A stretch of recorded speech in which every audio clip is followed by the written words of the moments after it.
Good morning, Max. How are you doing today? I'm doing well, Julian. Good evening. How is Paris? How's life? How's Julian?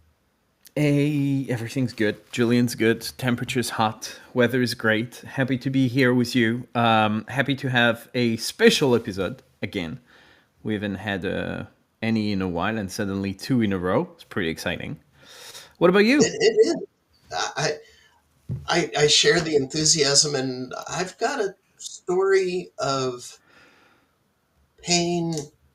I have a good customer story that wasn't necessarily a good episode in my life story, if that Okay. makes any sense, which it It, probably doesn't. well, you know what? Um, I feel like it's gonna make sense any second now. So this is a special episode, meaning I don't have to play with any other jingle, which is fantastic because I'm just testing a new platform. I have no idea how to do that. So what about you? Just relax, lie all down right. on the You know couch, what? and tell I'm me. gonna visualize me on the couch. I'm ready.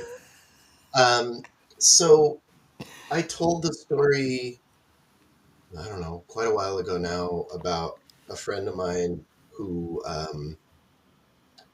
fainted in Italy.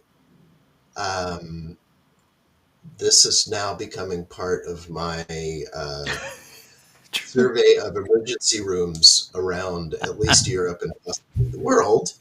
I copied him and fainted in Croatia. Unfortunately, when I did it, I fainted on a street instead of in a hotel room, and I hit my head pretty darn hard on the sidewalk. So I had a stitch, I had a concussion, and I had 2 nights in a Croatian hospital. Okay. So there's pieces of the experience I wanted to share. Um, First, Just I before you start, just to set the stage, when you told that story about Italy, that was actually a very positive one, if I remember, right? Incredibly easy oh yes, and thank you. Yeah, he ended up in the emergency room. He had a couple of stitches, but no no. concussions or any concern like that.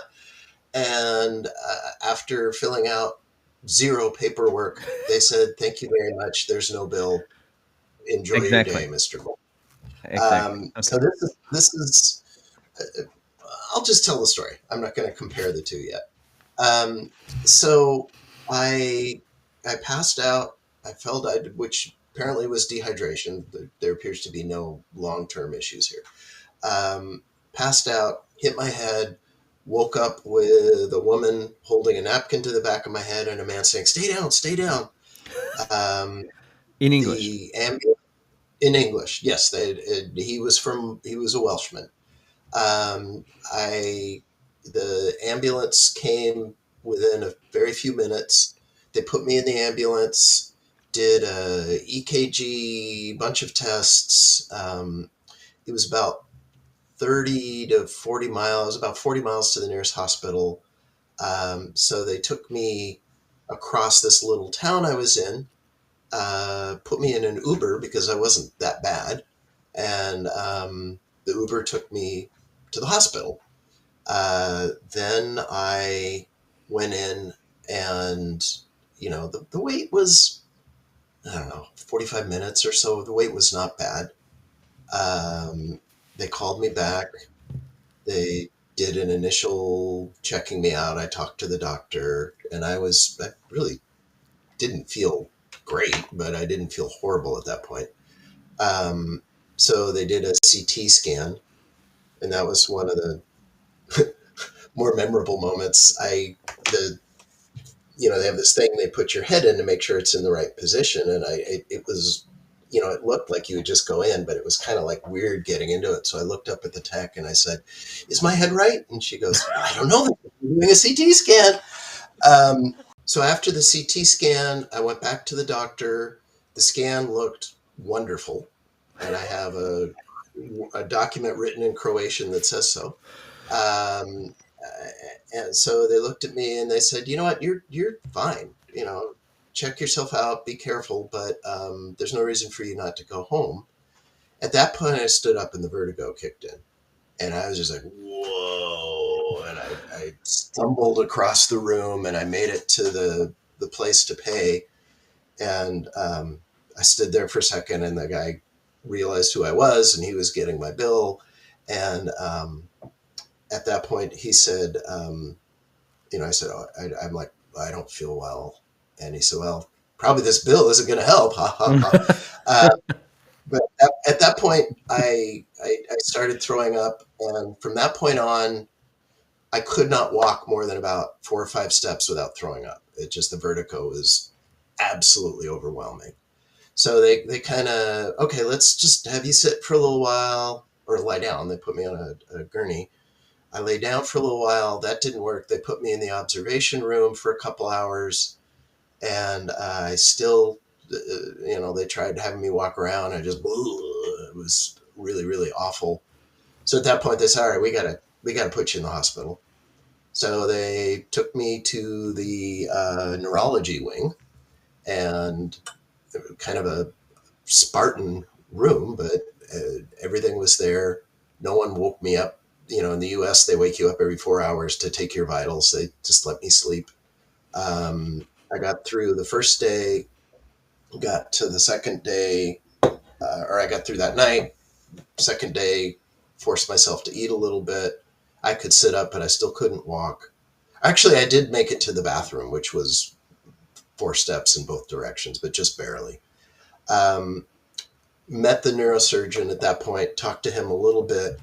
And the way things timed out, that next day, I was very motivated to leave, because if I left then, I could fly back with my nephew, and having somebody when I'm in that condition was really good. So he agreed, okay, we're going to shoot for that. No guarantees, but we're going to shoot for that.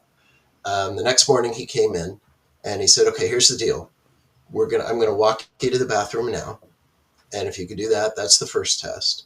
Then I'm going to give you the big test, which is we're going to go down the hall to the right and down that hall. There's a coffee machine there. If you make it to the coffee machine, I'll buy you a coffee and then we'll check you out. So beautiful motivation. I passed all the tests, and he was good as his word. He bought me coffee. He also bought, there was a nurse on the floor, and Mario, who I guess he was like a nurse's assistant or something. The nurse kept calling her work son. Um, we all sat down and we had a cup of coffee together. And this is a neurosurgeon resident. He then just chatted with me for half an hour, told me about why he's so passionate about neurosurgery, and how creative it is. And, here's the book that inspired him. And man, you really need, like, I'm going to become a neurosurgeon. Like, you really need to read this. This is the most amazing thing you've ever read. He was in the Army. He was telling me about those experiences. So, like, half an hour, we just chatted, and he just opened up about all of his life. And he's like, you're good to go. And luckily I was. I got home, and there's been a lot of lingering effects, but nothing I can't power through and just get through my daily life, and it's slowly getting better. So that's the experience. So the bills for that, it was about, I'm just going to do them all in euros. It was about 400 euros for the ambulance. It was 100 euros for the Uber. It was 400 euros for a CT scan and emergency visit. I talked to my daughter. That's at least $8,000 just for the CT scan. And then whatever the 2 nights in the hospital, basically the whole thing came to $1,800 US.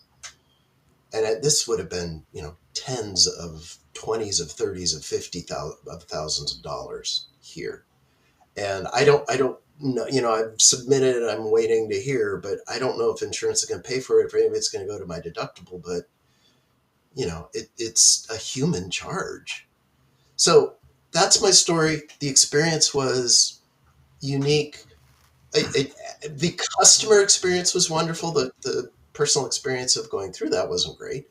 And then just punctuated by a doctor that gave time, that I've never even heard of a doctor doing something like that before. Funny, I while you were telling the story, I was trying to recount who told me that. I heard a very similar story a few days ago about someone who had a doctor actually spending time with them. And when you know how much it costs to have a doctor, they usually Right, barely spend more than 5 seconds more than necessary. So, but this is all about passion, right? Whether you talk about a contact center yeah, individual that's a or a good word. doctor or whoever, if you do care, that makes a whole difference. Quite a story. Well, first thing, happy you're back and healthy. I could not imagine you doing waves after waves with vertigo. That would just not fly. No. So perfect. The experience itself sounds like it was actually very smooth. I'm even surprised that the Uber driver accepted someone with a bleeding skull to come in their I, car. it, it was clearly a special setup, and I think, and Okay. I did that same ride in reverse, and it was less expensive then. So I think there was actually some sort of a special medical knock up.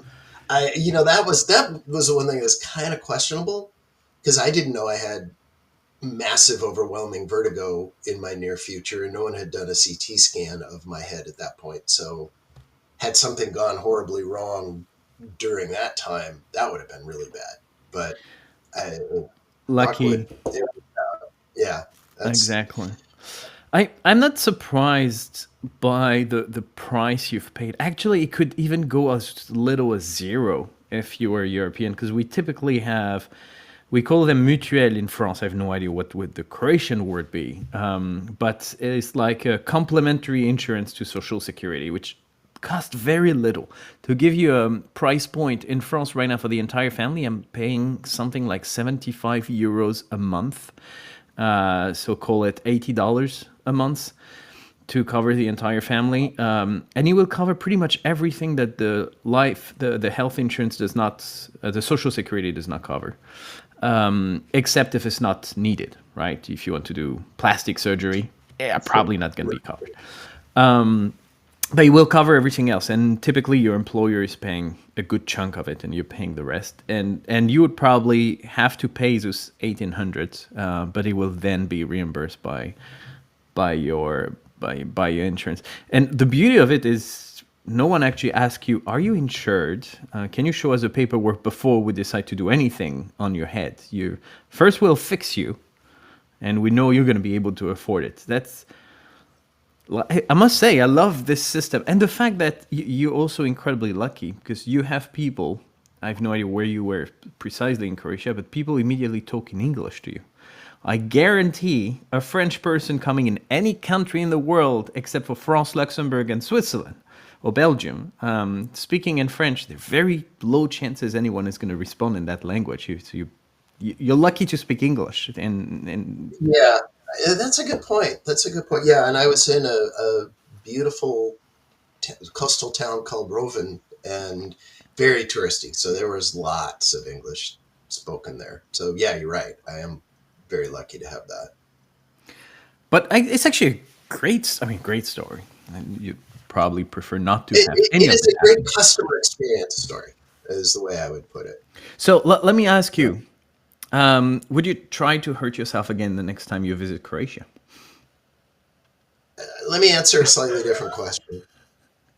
If I needed to go to a hospital in Croatia again for some reason, I would go with great confidence. And yeah, confidence is probably the right word. I couldn't imagine a better experience getting me through the bad thing that happened. Put it And the that way. fun part is, even the doctor trying to make a joke about the bill actually happens to be not that bad of a bill compared to what it would have Right. been in Yeah. your hometown. Yeah. It was funny. He said that, and then he gave me the bill, and it was $400, and I was like, that's a lot. All right, how do you feel about all this? I feel better. It I just really wanted to share that story because it was so positive, and I had the other one about Terry. So I'm gonna have to find somebody else to need a hospital experience somewhere else, and we'll My special editions from now on will be hospital experiences around the world. It's not hospital. It's travel hospital. You have to Travel have the hospital. travel Yes. element. Well, Max, Yes. glad you feel better. Thank you so much for sharing. That was our special edition for summer. As early as September, you can expect the usual format to be back. Thank you everyone for watching. Have a beautiful end of summer and see you guys very soon again. Max, I'll talk to you in a bit. Thank you, everyone. Sounds great. Thanks. Thanks, everybody. Bye.